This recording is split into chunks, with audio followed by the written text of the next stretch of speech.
Welcome everybody to episode 113. Today I'm here at the headquarters of Sherpany together with the CEO and co-founder Tobias, and I'm very excited to talk about efficiency of time, sales and its importance, and obviously about the company itself, Sherpany. Make sure to stay tuned.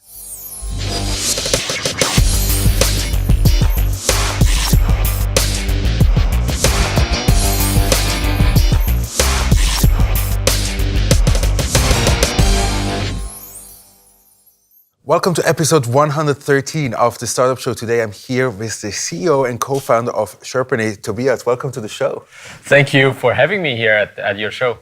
It's a great pleasure to be here. It's in your brand new office here in the old city of Zurich. I'm very excited. As usual on the Startup Show, I asked my investors and my target audience what they would like to hear from the people I host on the show. And they said to me, one of the most important things is they want to get to know the person that is in the hot seat. So if you could give us a brief introduction about yourself and your life, that would be great. For myself, I was always very interested in technology. So I started very early when I was still pretty small, being enthusiastic about technology. So I grew up with technology, and then I started actually also getting involved with newer technology, but then I lost a bit the track. With 18, I founded my first company, which was in the security industry, so when I was still at high school. And then I built up this company. We grew, we were quite successful in Switzerland. Then I started studying at the University of Zurich. Got there also some ideas to build some new startups, but then it was too much. I merged my security company with the existing company. We're still there active in this company. Then during the study, I founded actually my second startup in the legal area. You today would call legal tech, but back then, that was about 2008 when I started that. Tried to build it up, legal service online, which was a disaster. It just didn't work at all. Was working on it about 1.5 years, then didn't take off. So stopped that, and end of the study 2010. Actually, back in 2009, I had the idea together with Roman to found Sherpany. We were studying in Siena, in Italy. It was not that hard to study in Italy, so we had some time to do something else. So we were thinking a bit, discussing, and that's how it started with Sherpany. Founded Sherpany, building a bit structure 2010, and in 2011, then we actually started Sherpany, and by then I also gave up. The first startup I founded with 18, and since then I'm working on Sherpany and building, let's say, my second real startup, the third trial. Good.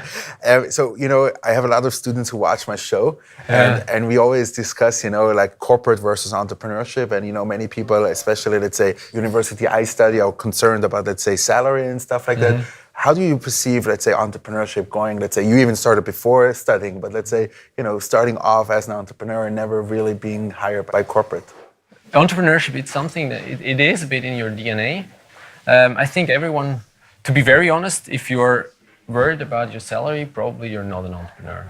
And this is not something bad. I wouldn't say it's bad or good, even though entrepreneurship currently is very sexy. Probably 10 years from now, it's not so sexy anymore, and then it's going to be sexy again. So this is going to change. But I think the most important thing, if you want to be an entrepreneur or if you want to be a great employee and become manager or CEO of UBS, it's also a great career, right? So I would say the most important part is to be honest to yourself. And probably if you worry about your salary, for example, that's already an indication that you're probably better off trying to do a career in the corporate world or even with a startup, but not really going the entrepreneurship way. In your core, either you're interested in generating income, which is basically generating cash flow for you personally, or you generate assets, which is building a company. If you focus on cash flow, you're never going to be happy really as an entrepreneur, because you have to be focused on the assets, on building assets when you look at it from a financial perspective. So let's start talking about Sherpany. What I would like you to do, maybe give us a short pitch about like what you do, so me and my audience, we're all on the same page now. Sherpany today focuses on meeting management. So close your eyes, imagine you have a week and you have no meetings. That would be probably the best week for every manager, for every leader out there. Currently, we have this paradox of we have meeting as being the most often used leadership tool, and on the other side, it's the biggest time consumer or time waster.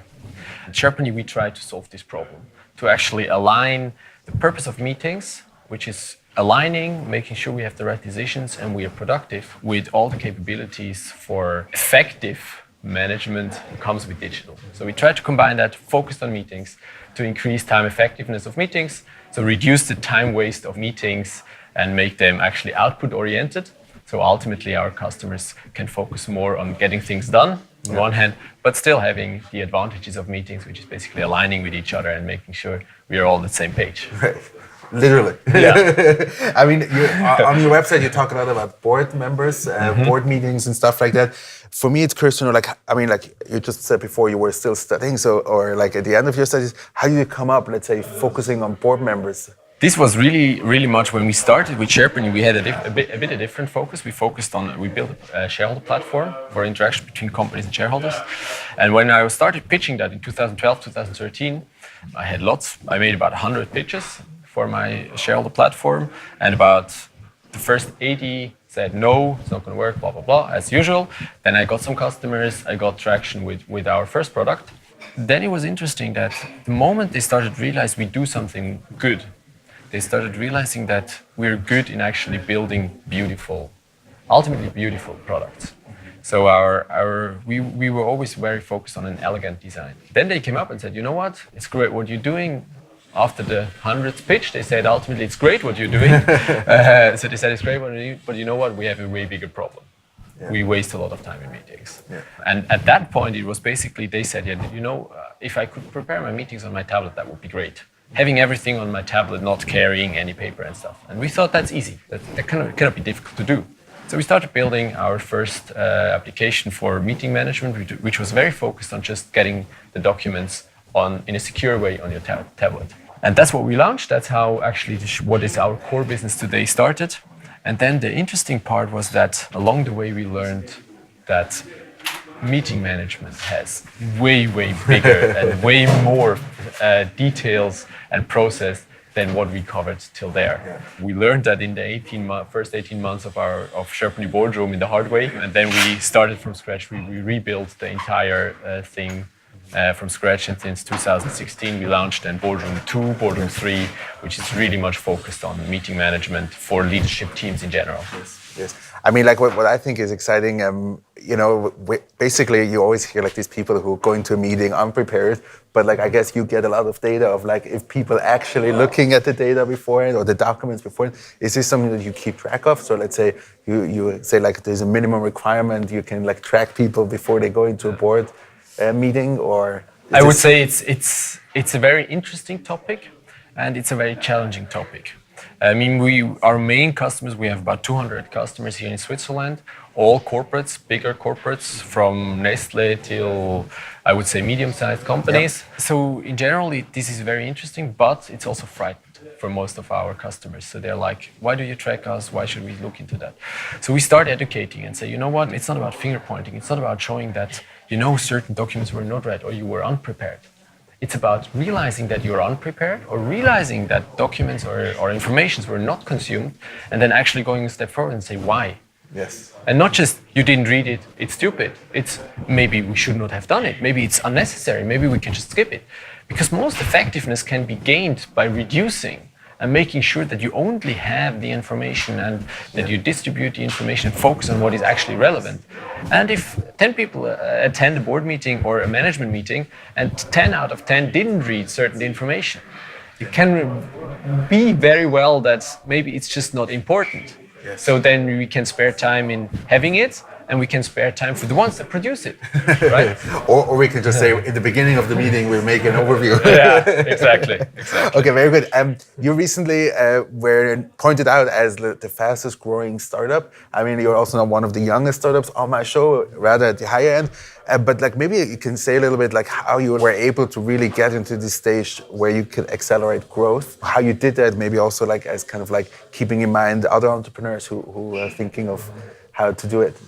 One thing that was in our focus from the very first day on was sales. For us, it was very clear that no one is going to just search for our product. It's very unrealistic that I'm going to build something that everyone wants, everyone has been waiting for. And even if they still need to get to know that you did that. We had a general rule, that's one of my principles. You first sell and then you build. So we started selling always before we build anything, to make sure that actually the market is interested, try to talk to as many people as possible before you do anything. Yes. No one is going to steal your idea. 98% is execution. Yes. 2% is your idea. So you have to get shit done and get boots on the ground. That's ultimately what counts. Yes. So you don't have to be afraid of that. So the more you talk, the more you know what you actually have to build, and the earlier you will have actually customers. So I think one of our growth accelerators was sales, that we focused on direct sales. We were building up sales force right from day one. And we had certain times where we even had a challenge within Sherpany, whether we are actually a sales company or a product company, even though we were really always looking at ourselves as being a product company. But sales was so much in the focus that we became internally maybe more a sales company than a product company. Yeah, I think now we are on a good level again. When you look at, let's say, the next couple of years, I mean, like it's getting, the moment, let's say also when you have investors on board, about 8 to 10 years, they want to see some kind of return. Where do you see, let's say, the next couple of years for Sherpany? I would say we have a unique position or a unique opportunity for us to build a European leadership, and even maybe Europe and going east. Our main competitors are from the US.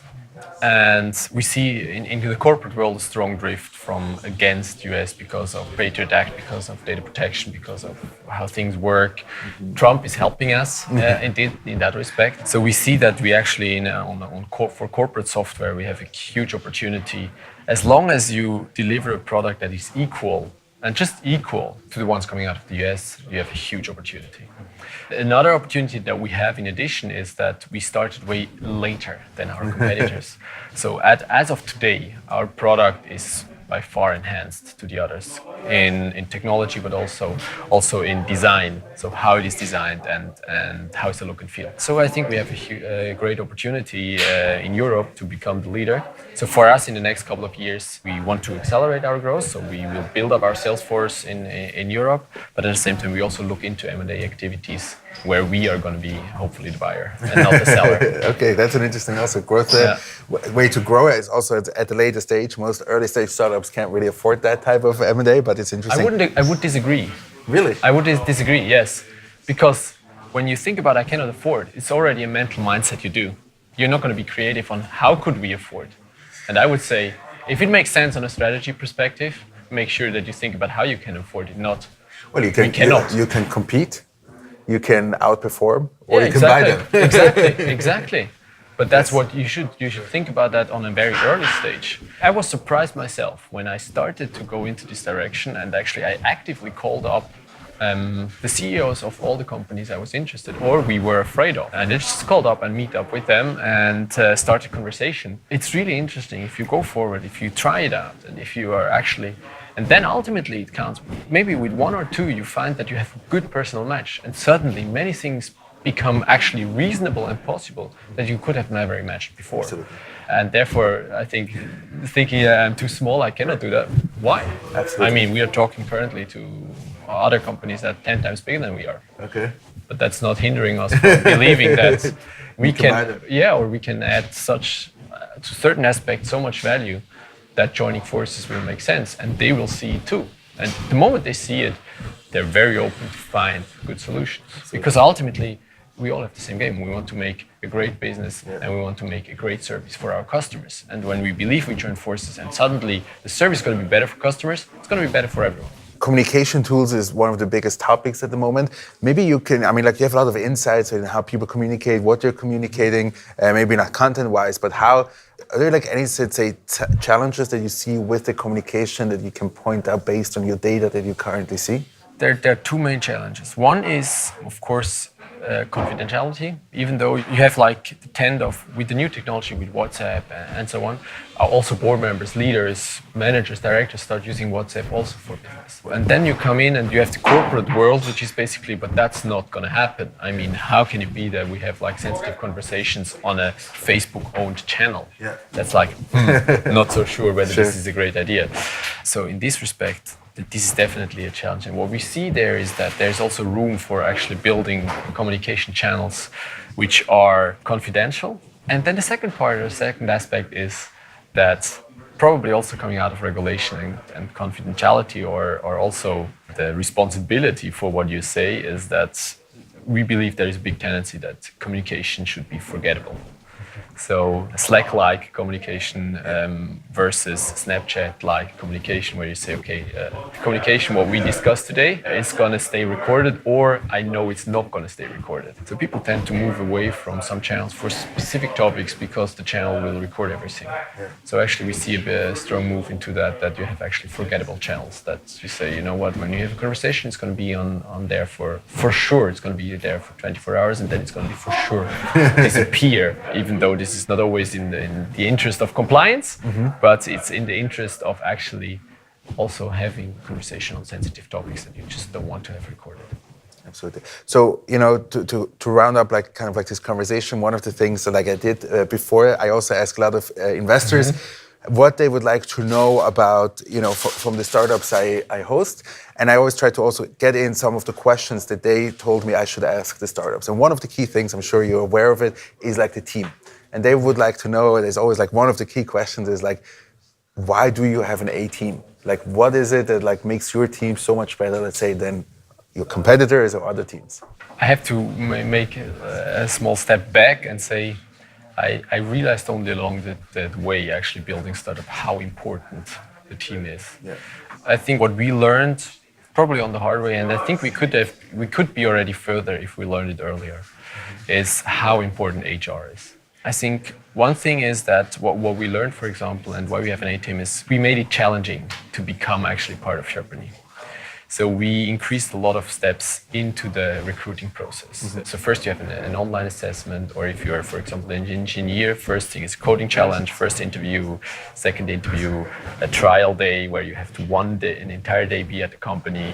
Even if you're from anywhere of the world, we fly people here to be here for a day. Then you have a training week and so on. So we have a long cycle and many opportunities where you can fall out. And it's hard. The first to come in, it's hard. In the beginning, we were afraid of that because we thought, okay, if it's too hard, I mean, you have a long process. They're just gonna give up. And still the false positive, you're not ruled out. And that was the same. It was the same thinking as I mentioned before. Yeah, we are small, so we have to be a bit open and take the ones that we can get.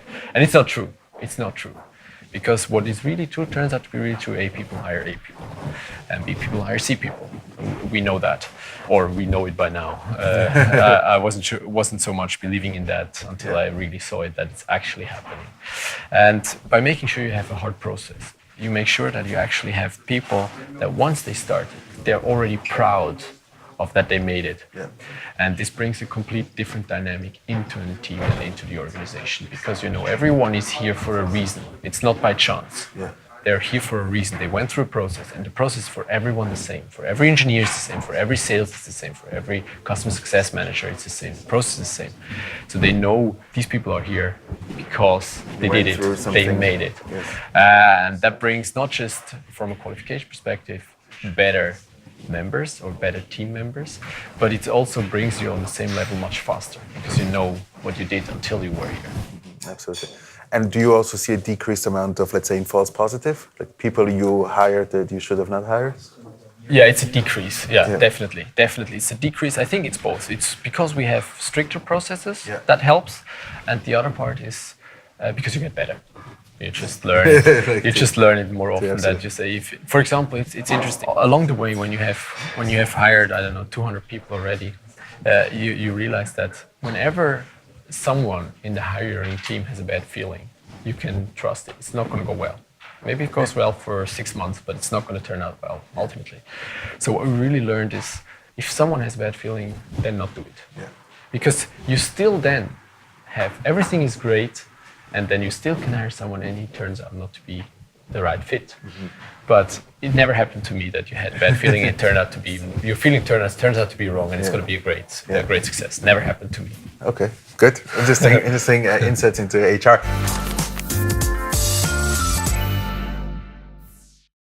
Let's get into our second part of the show. We call this section The Audience Asks. Today I got a question that came in through WhatsApp. I have a WhatsApp group dedicated just to this, with people who love to engage with my content. And today the question comes from Andreas Page. He's in the digital business unit at Swisscom. Mm-hmm. I think you also heard of him. He asked, we actually already started, but the second one is actually interesting. What is the problem you're solving, and how do you ensure privacy and compliance?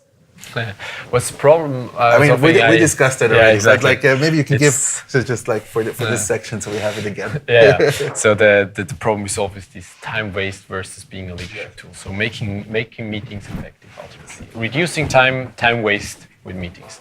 I think that's, at least from what we experience, a big issue for everyone. It's like, I mean, leaders spend about 70 to 80% of their time in meetings. That's like ridiculous. I mean, so that's the problem we're trying to address, or we address with our product. How do we ensure privacy and compliance? Compliance, I don't see that a big issue because it's normal, it's pretty clear. You have some regulations, you just have to comply. We are ISO certified, we are FINMA attested, and so on. So you just make these tests or these certifications. You make sure you have the processes in place. Now, just the new FINMA outsourcing regulation came out.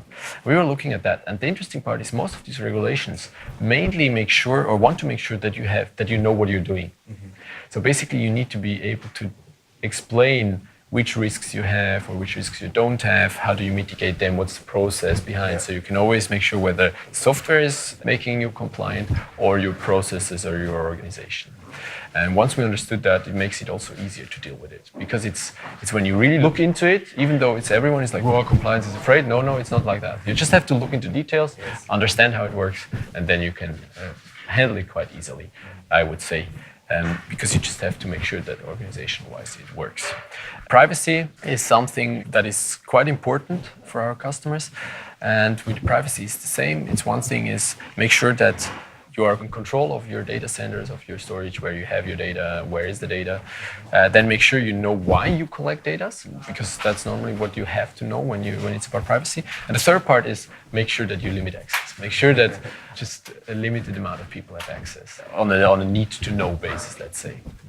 Also, it's dealable. Sure. From an encryption point of view, what kind of technology? From a technological stack, of course, we have classical eBank standards, SSL, TLS encryption for the communication layer, and then we use actually from an application level down, we use disk encryption, so full disk encryption.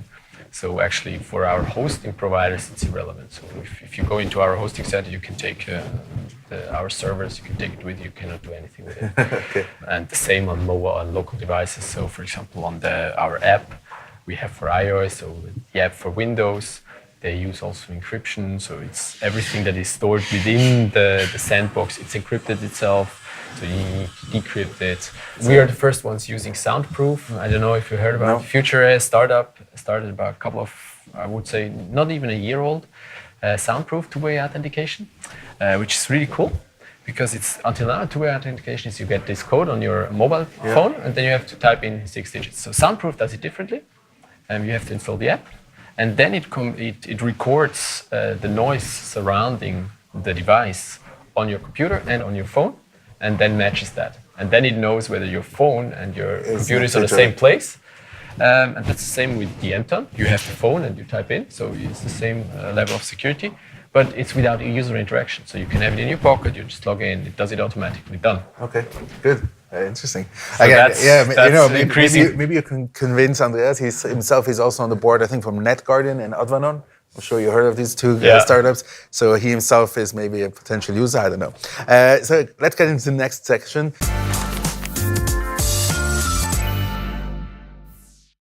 Within your team, what messaging platform does your team use to communicate efficiently? Hangout and Slack. Finish the sentence. My biggest mistake as a startup is? Caring too late about HR. What's your best advice for getting an investor? Get boots on the ground, sales. Do sales. It's best thing you can get an investor and best thing to get independent. Who do you admire in the startup world? Elon Musk. Why? For me, he's really thinking out of the box.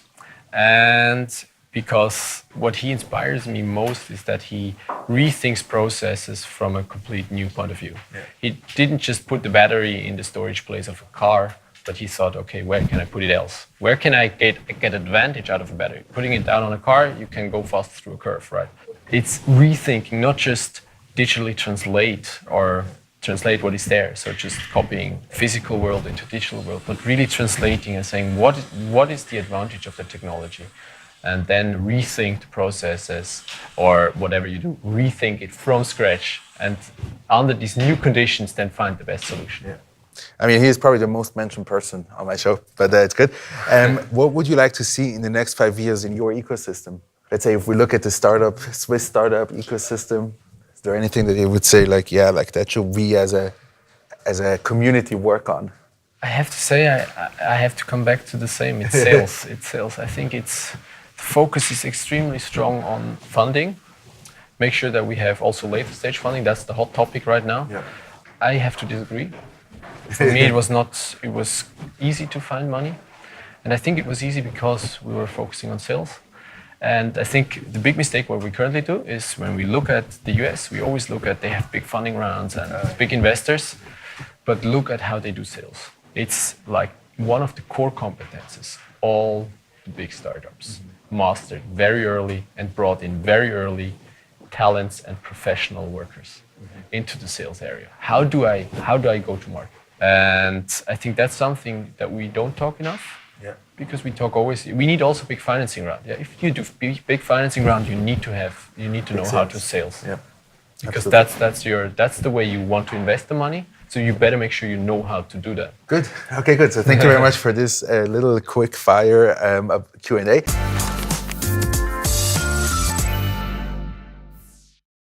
So now is your time to give us a little nugget of wisdom over for the next generation, that what you want to be remembered for. If you have about, let's say, 60 seconds to give us some advice where you would say like, well, that's where I'm kind of like my expertise lies. I think my advice is the motto of our company, it's get time back. I think in today's world, we have to focus very much on our time. I mean, what is really limited, if you're good, what is limited is your time. You have your lifetime, and that's it. It's gonna end. Money is never gonna end. Resources are never gonna end that you need to be successful, but your lifetime, that's the most valuable part. So make sure that you get time back, that you are very, very effective in how you use your time. And I think that's something that I would focus on. And a little advice to move forward, what we do at Sherpany also is get time back in meetings. So whenever you have a meeting that takes 1 hour, make sure it ends after 55 minutes. If you have a meeting that takes 15 minutes, end it after 13 minutes, and make sure that you get time back out of each meeting. Yeah. 2 minutes, 3 minutes. This will increase your effectiveness tremendously because you have 3 minutes time to take a coffee. 3 minutes that were blocked to think about what you just discussed and to think what's going to happen next. And your customer going to love that. If you have customer meetings and you end earlier and you say, you know what, last 5 minutes are for you, I give you this time back. It's like the best way you can end a meeting with providers, with your employees, with everyone. So that's something I do, and something that turned out to be extremely powerful for yourself and for the others. It's a very simple tool, but it's very, very much focused on win-win for both. Sounds like the mindfulness movement. So that's absolutely a good way to end this show. Be mindful about your time and conscious about living. Thank you very much for being on the show today. I really appreciate it. Thank you very much, everybody who stayed all the way till the end of this video. Thank you very much. And I'll see you next week with a new episode of The Startup Show. Have a great day. Hi, my name is Mark Walder. I'm the CEO of Ringier, which is a former publishing group, today a digitalized media company based here in Zurich. Make sure you watch us next week and make sure you subscribe to this wonderful show.